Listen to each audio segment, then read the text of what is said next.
Aujourd'hui, verbalisation et découverte de références et d'œuvres d'art. En classe, c'est l'un de mes moments préférés. Vous montrer des œuvres, vous faire vous interroger sur les œuvres, vous questionner. Aujourd'hui, même si je n'ai pas d'élèves, pour me sentir plus à l'aise, j'ai créé ma propre classe.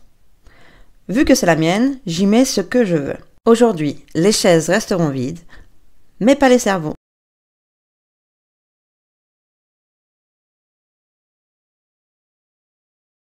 Bonjour tout le monde, est-ce que tout le monde a son... Quoi? Qu'est-ce que c'est que ça? Madame, qu'est-ce que vous faites dans ma classe? Il y a un problème d'échelle dans le montage de cette vidéo. Et non, pas de problème d'échelle. Cette œuvre est bien beaucoup plus grande que n'importe quel spectateur. C'est une œuvre d'art intitulée Standing Woman de l'artiste Ron Mueck. Cette sculpture, réalisée en 2008, mesure plus de 4 mètres de haut. Mettez-vous dans la peau de cette jeune femme à côté de la sculpture. Comment allez-vous vous sentir? Quel rapport va se créer entre vous et cette femme? Le gigantisme de cette sculpture va sans doute vous faire sentir très petit, bien que vous n'ayez pas rétréci d'un pouce. Ron Mueck est spécialiste dans la matière. Il réalise des sculptures étonnantes, tant par leur réalisme que par leur taille. Tous ces personnages sont des personnages fictifs et ordinaires. Cependant, en changeant leur taille, Ron Mueck leur donne une dimension étonnante. Par exemple avec l'œuvre Boy, réalisée en 1999, qui mesure plus de 5 mètres. L'œuvre nous présente un garçon recroquevillé sur lui-même. Et sa grande taille nous pose question. Est-il dans cette position pour ne pas se taper la tête contre le plafond? Ou encore parce qu'il est apeuré par le nombre de visiteurs lilliputiens autour de lui? Le changement d'échelle change tout le pouvoir de l'œuvre. Cette œuvre, à taille humaine, aurait-elle le même sens? En 1957, Jack Arnold crée le film L'homme qui rétrécit. Transformons la classe en salle de cinéma pour découvrir cela ensemble.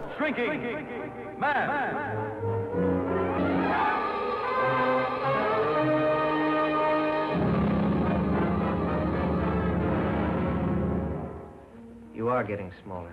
There's no medical precedent for what's happening to you. I simply know that you're getting smaller. I want you to stop thinking about us, our marriage. Some awful things might happen.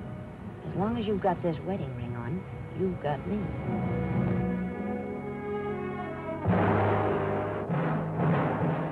This is Orson Welles speaking. I have 45 seconds to tell you about something I think you'll remember the longest day you live. It's about a man named Scott Carey. A few months ago, he was 6 feet 2 inches tall and weighed 190 pounds. Today, he's 2 inches tall, and you can hold him in the palm of your hand. Now he lives in a world where he must fight for his life, a world where a friendly house cat is a predatory monster.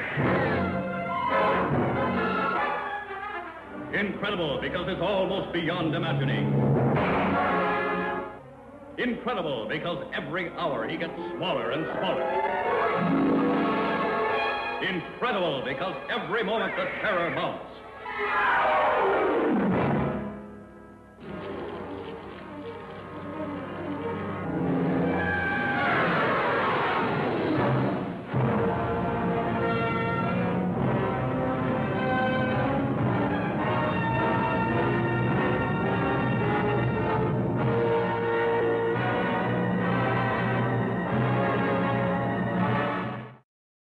Quelque chose doit vous surprendre. Comment sont faits ces effets spéciaux? Le fond vert n'existe pas en 1957. Le procédé utilisé est la surimpression sur pellicule. Le principe, filmer le sujet sur un fond noir. Ainsi, seule l'image éclairée est imprimée. Et on repasse cette même pellicule, cette fois-ci en filmant les décors. Ainsi, tout ce qui est noir peut réagir à la lumière et imprimer l'image du décor. Et les parties qui ont déjà imprimé l'image de l'acteur ne réagissent plus. En dehors de ces subtilités techniques, que se passe-t-il pour notre personnage dans L'homme qui rétrécit? Comment devient son environnement face à lui lorsqu'il est plus petit? Le personnage devient alors fragile et son environnement quotidien menaçant. La petitesse renvoie souvent à la fragilité. Par exemple, les ascenseurs de 30 cm de haut de Maurizio Cattelan nous fait sentir comme de puissants géants. trop gros pour même appuyer correctement sur le bouton de l'ascenseur. Ce jeu d'échelle nous emmène dans le monde du faux, de la fiction, du fantastique.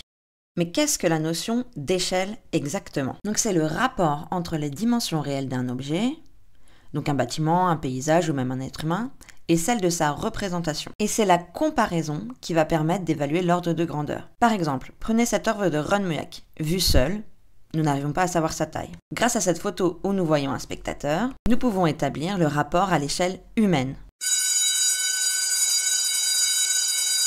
Oh, c'est déjà la fin du cours. Cette fois-ci, pas la peine de ranger vos cahiers, c'est juste à moi de ranger ma classe virtuelle.